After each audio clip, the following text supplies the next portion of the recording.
Karena saya ingin memastikan agar perdebatan ini tidak terulang setiap mau pilpres. Maka tugas negara adalah memastikan itu. Maka dulu saya tanya pada dua hal. Yang pertama, apakah saudara, kalau saudara yang terpilih, apakah akan membuat pengadilan HAM? Karena ini 2009 pernah diperintahkan dengan keputusan DPR, tapi tidak ada yang melaksanakan sampai hari ini, dan tidak ada yang memutuskan sampai hari ini, dan itu selalu berulang setiap 5 tahun. Saya tanyakan langsung. Dan kemudian ada beberapa jenderal yang dulu ikut menghukum lalu berkomentar begini, itu tidak etis pertanyaannya, saudara yang sangat tidak etis.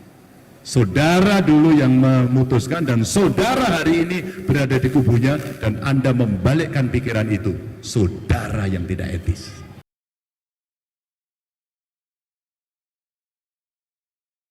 Terlepas dari IKN, Pak, apa yang akan Bapak fasilitasi untuk bisa mengatasi inferioritas kompleks yang terjadi di Kalimantan Barat? Pertanyaan kedua. Pertanyaan kedua saya adalah tentang penyandang disabilitas, Pak. Pendidikan untuk penyandang disabilitas. Hari ini kita data dari Kemenko menunjukkan ada 66,6 juta jiwa yang menyandang disabilitas dan hari ini hanya 12% yang menempuh pendidikan formal. Seakan-akan hari ini pendidikan formal itu eksklusif sekali untuk penyandang disabilitas. Nah, ini pertanyaan mendasar, Pak, apa yang akan Bapak lakukan supaya pendidikan bagi penyandang disabilitas bisa terjangkau dan bahkan murah untuk mereka gitu, Pak. Oke, pertanyaan ketiga.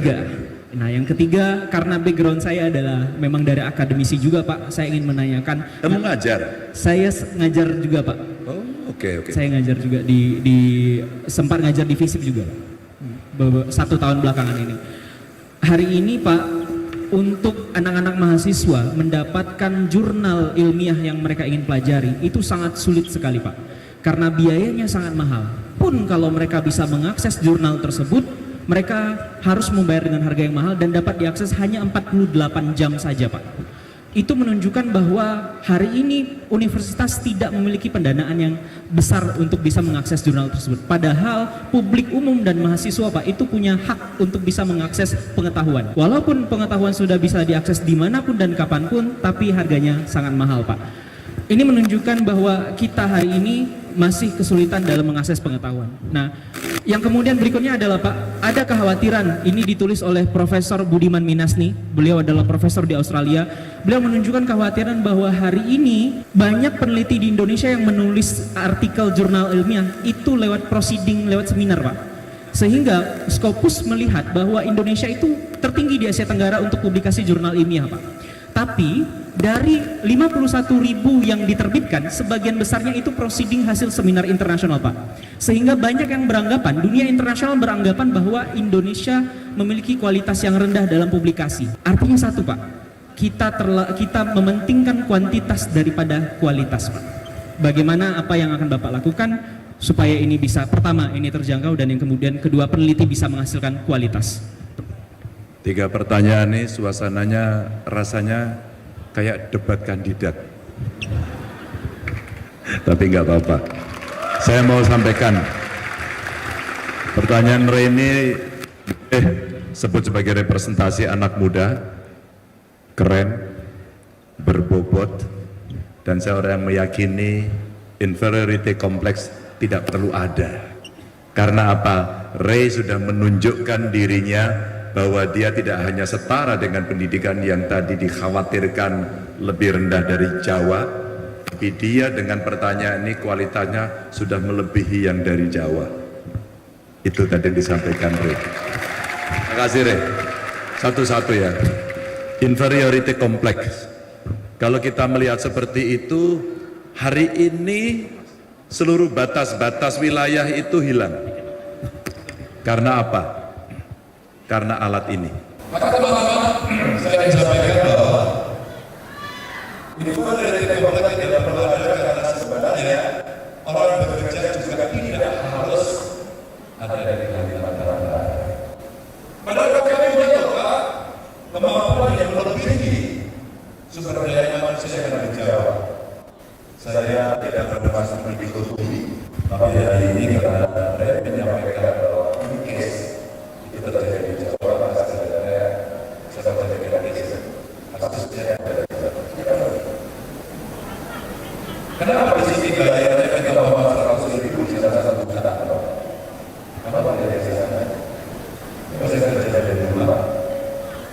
ini untuk kita memudahkan masuk subscribe di sana selesai.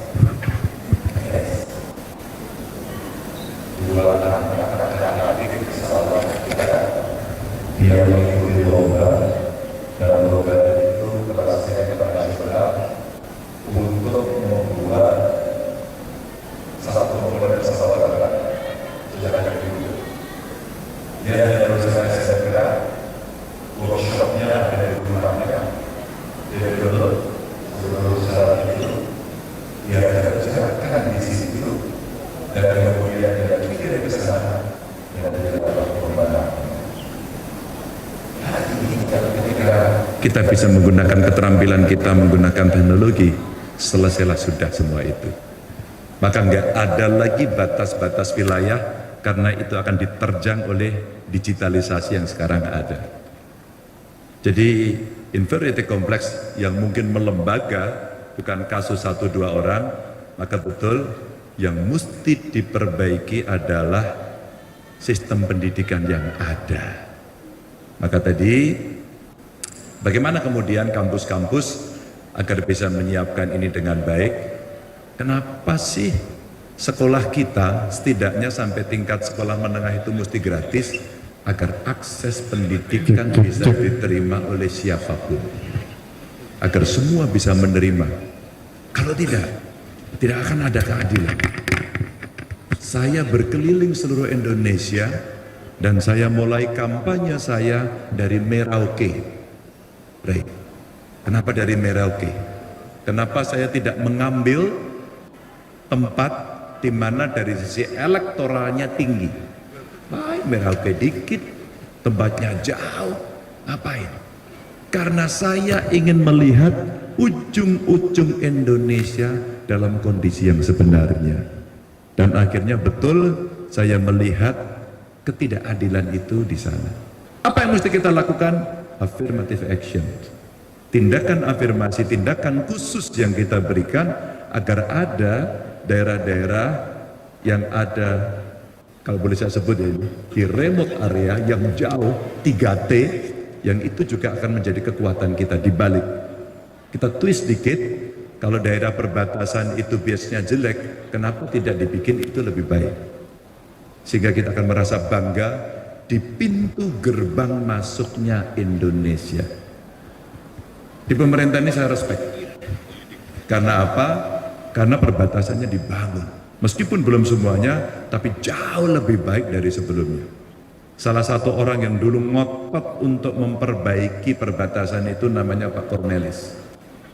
Mantan gubernur, saya masih ingat saya masih di DPR, beliau jadi gubernur, kemudian menyampaikan bagaimana wilayah perbatasan mendapatkan perhatian. Beliau marah. Beliau sampaikan dengan suara yang sangat keras pada saat itu. Dan baru terwujud memang pada pemerintahan berikutnya. Ini salah satu contoh saja. Maka kalau kita melihat akses pendidikan itu termasuk untuk penyandang disabilitas, maka konsep pertamanya adalah sekolah inklusi. Sekolah inklusi. Maka sekolah umum harus menyiapkan dirinya dengan baik agar dia juga menerima siapapun dalam kondisi apapun. Termasuk kita, termasuk saya. Setiap kali saya ada acara seperti ini, saya sebenarnya selalu merasa bersalah, karena tidak ada orang berdiri yang menerjemahkan untuk teman-teman kelompok tuli. Tidak ada. Maka beberapa kali kemarin saya ketemu di Ambon, saya ketemu ya. Terus kemudian sebelumnya di mana? Di Makassar kita ketemu ya, di beberapa tempat ketemu dengan anak-anak muda. Mereka selalu membawa teman-teman penyandang disabilitas. Dari sebagian yang kelompok tuli itu, dia menyampaikan pada saat kampanye juga, dia bilang, waduh, saya merasa bersalah dan berdosa. Maka saya belajar betul ketika menjadi gubernur waktu itu di Jawa Tengah. Saya buka program magang dan salah satunya adalah para penyandang disabilitas. Salah satunya adalah tuli. Dari kasus itu saja mereka menyampaikan bahwa kenapa saya yang harus belajar, kenapa Anda tidak belajar? Maka saya belajar betul dan saya diajari oleh Surya Sahetapi waktu itu. Ya, dia di Amerika sekarang tinggalnya dan dia mengajari pada saya. Saya mau cerita sama Riz bahwa Surya mengatakan saya tidak mau pulang untuk sementara ini, saya ingin mengajar di Amerika dan dia sekarang mengajar. Karena apa? Orang lain di luar seperti kelompok Surya ini, dia juga belajar bahasa isyarat. Teknologi disediakan untuk membantu sehingga dia berbicara dengan umum dan terbantu oleh teknologi. Jadi sebenarnya dari pertanyaan Ray ini ada banyak sekali yang dengan teknologi, kemampuan, keterampilan kita bisa dorong. Sekolah inklusi menjadi salah satu syarat pertama. Yang kedua, perguruan tinggi mesti di-upgrade. Yang saya pikirkan sekarang 20% dari APBN, APBD itu untuk pendidikan. Tahu?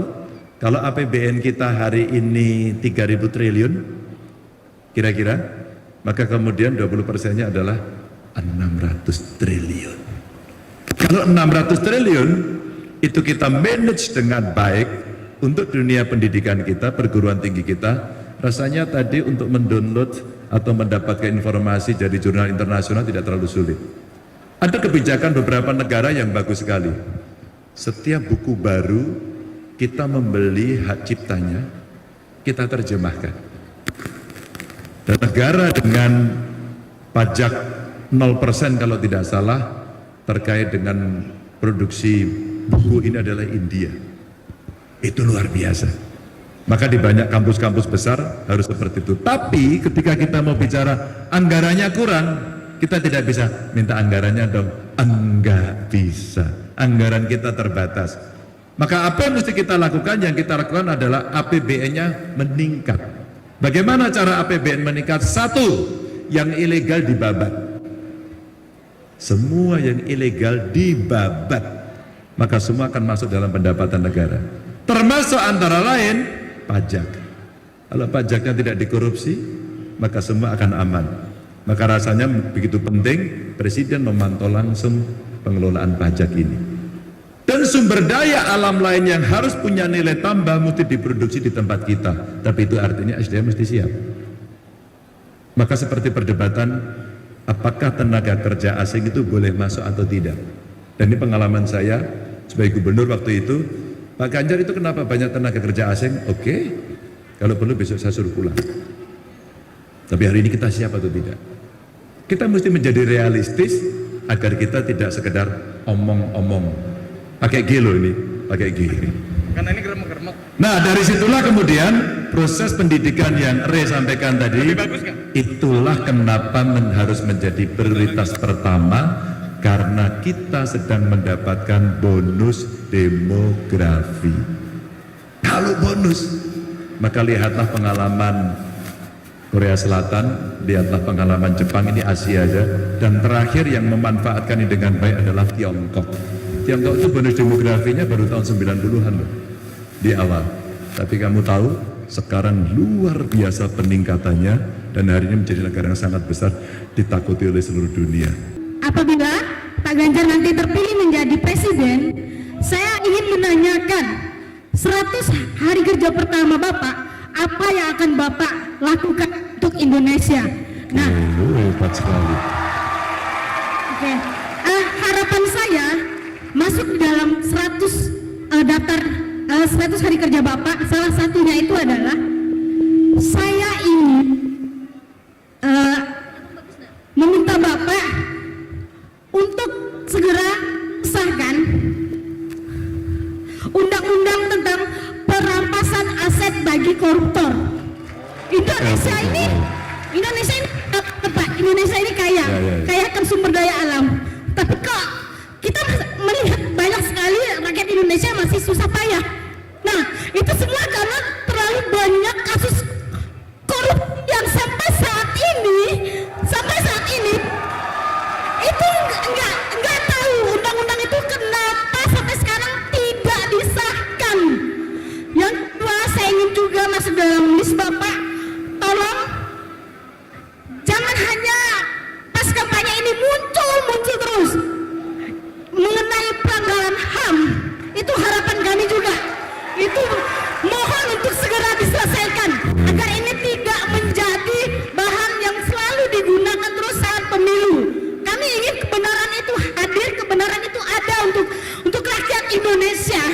sabar. Iya.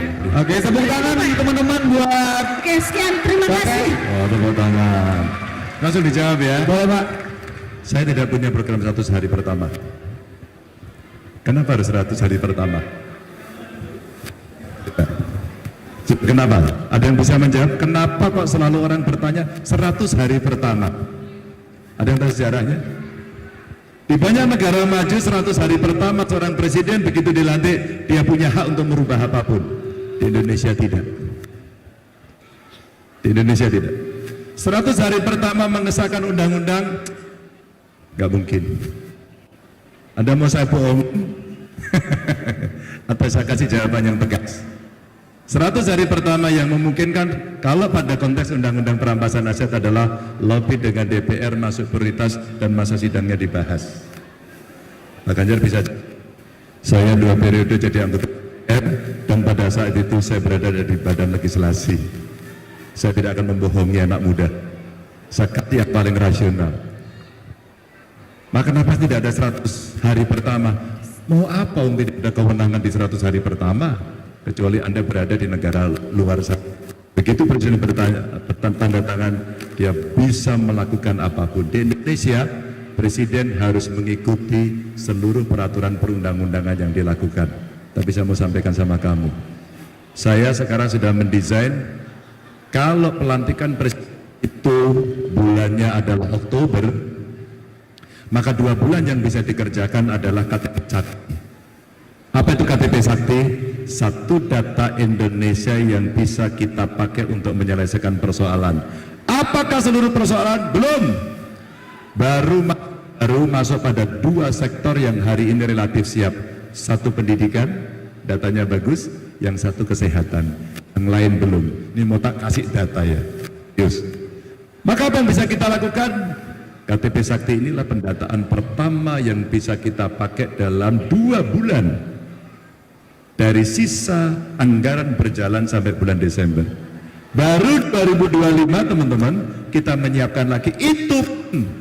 Kalau Oktober dilakukan, maka kita akan lobby kembali ke DPR agar melakukan fitting anggaran sesuai dengan apa yang diprogramkan. Karena apa? Di 2025 seluruh anggaran itu yang menetapkan adalah pemerintahan hari ini.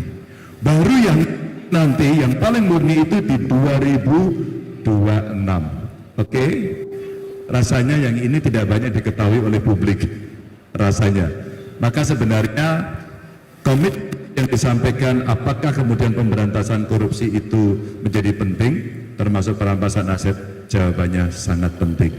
Kalau Allah yang hadir hari ini, Anda adalah pendukung Ganjar Mahfud semuanya, maka kami berdua punya track record bersih. Bukan dengan segala cerita yang pernah ada, kami menyelesaikan pekerjaan dengan baik. Ukurannya apa? Konsistensi bersikap selama Anda mendapatkan jabatan publik. Dari situlah kemudian ada Pak Mahfud. Pak Mahfud juga sama, bahkan dia di 3 lembaga atau cabang kekuasaan yang ada di Indonesia. Dan kamilah yang selalu menyampaikan berani secara terbuka pemerintahan bersih dan anti korupsi, kolusi, dan nepotisme. Itu yang kami jaga sampai hari ini. Kenapa kemudian terkait dengan pelanggaran HAM? Kalau Anda nonton debat pertama, sayalah orang yang berani bertanya langsung di depan Pak Prabowo. Apakah sedang menghina beliau? Tidak. Apakah saya sedang mengungkit masa lalu? Tidak. Tadi beliau benar. Karena saya ingin memastikan agar perdebatan ini tidak terulang setiap mau pilpres. Maka tugas negara adalah memastikan itu. Maka dulu saya tanya pada 2 hal. Yang pertama, apakah saudara, kalau saudara yang terpilih, apakah akan membuat pengadilan HAM? Karena ini 2009 pernah diperintahkan dengan keputusan DPR, tapi tidak ada yang melaksanakan sampai hari ini, dan tidak ada yang memutuskan sampai hari ini, dan itu selalu berulang setiap 5 tahun. Saya tanyakan langsung. Dan kemudian ada beberapa jenderal yang dulu ikut menghukum lalu berkomentar begini, itu tidak etis pertanyaannya, saudara yang sangat tidak etis. Saudara dulu yang memutuskan dan saudara hari ini berada di kubunya dan Anda membalikkan pikiran itu, saudara yang tidak etis. Saya mengikuti persoalan ini dan kemudian saya sampaikan itu secara terbuka dan saya bukan teriak-teriak di belakang. Sayang itu tidak terjawab. Tapi begitu dengan tekanan-tekanan pertanyaan, beliau mau sampaikan, saya akan buat. Kita tunggu saja, Pak, saya akan buat. Dan saya mendapatkan pesan kemarin dari orang tua yang anaknya hilang. Itu pertanyaan kedua saya. Kalaulah Bapak tahu, mungkin bisa membantu di mana kuburnya mereka agar mereka bisa berziarah. Dan saya dikatakan Anda tendensius. Padahal ayahandanya dulu menyatakan dia mengakui anaknya menculik. Padahal diputuskan di dalam mahkamah miliknya, Dewan Kehormatannya, diputuskan dia bersalah karena soal itu. Maka kita tidak bisa bicara bohong pada republik ini. Itulah kenapa integritas harus dijaga. Oke, makasih. Terima kasih, silakan kembali.